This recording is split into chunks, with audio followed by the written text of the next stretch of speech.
Assalamualaikum warahmatullahi wabarakatuh.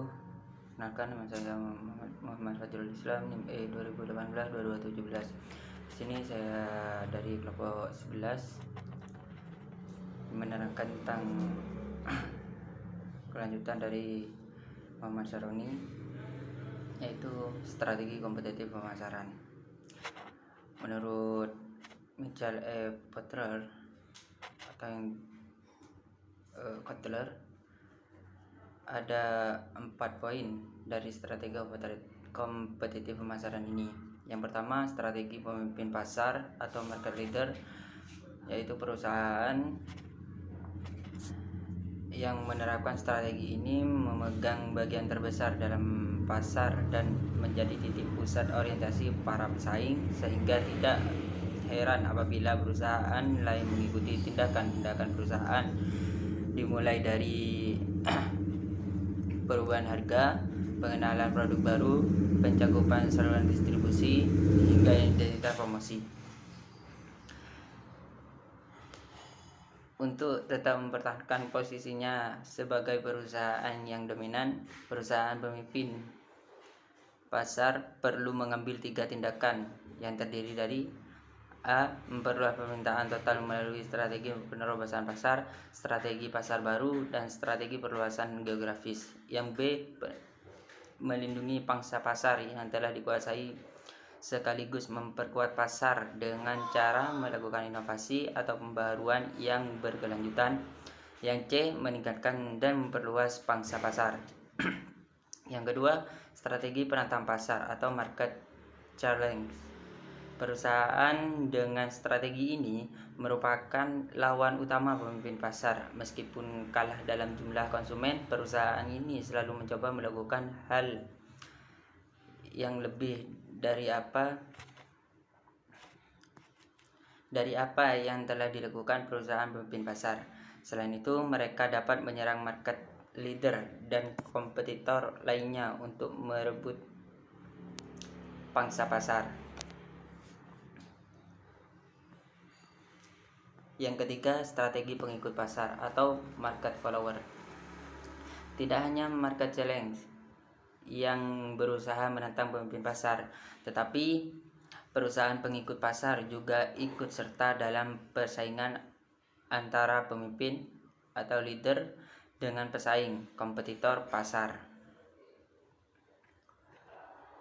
Yang keempat, strategi relung atau penceru pasar, atau yang disebut juga market niche.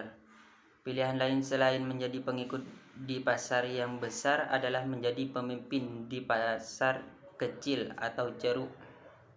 Perusahaan yang lebih kecil biasanya menghindari pesaing dengan perusahaan yang lebih besar dengan membidik pasar kecil yang hanya sedikit atau tidak diminati oleh perusahaan besar.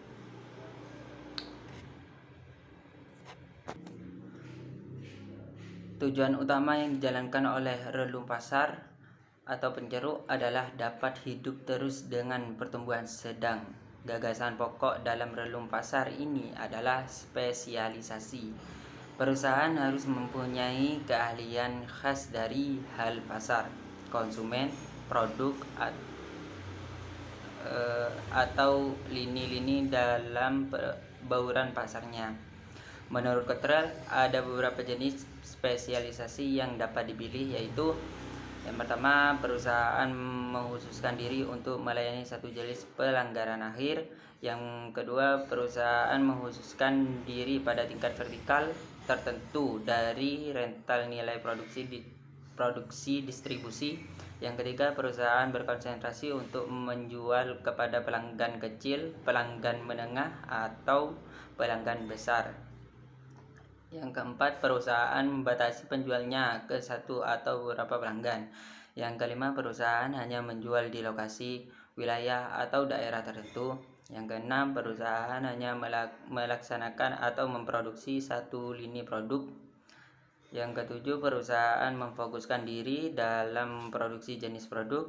Yang kedelapan, perusahaan menyesuaikan produknya untuk pelanggan perorangan.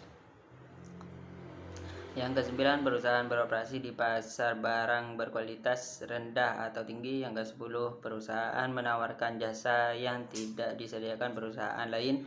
Yang ke-11, perusahaan mengkhususkan diri untuk melayani satu saluran distribusi saja. Berikutnya yang E, menyeimbangkan orientasi pelanggan dan pesaing. Pentingnya positioning perusahaan yang menempatkan dirinya sendiri dalam persaingan sebagai pemimpin, penantang, pengikut, atau penceruk pasar. Tetapi perusahaan tidak boleh menghabiskan seluruh waktunya untuk memfokuskan diri sebagai pesaing.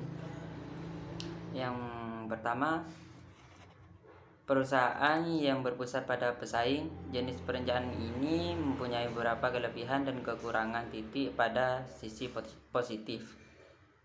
Yang kedua, perusahaan yang berpusat pada pelanggan berada dalam posisi yang lebih baik untuk mengidentifikasi peluang baru dan menetapkan suatu arah yang menjanjikan pengiriman laba jangka panjang. Sekian dari saya. Wassalamualaikum warahmatullahi wabarakatuh.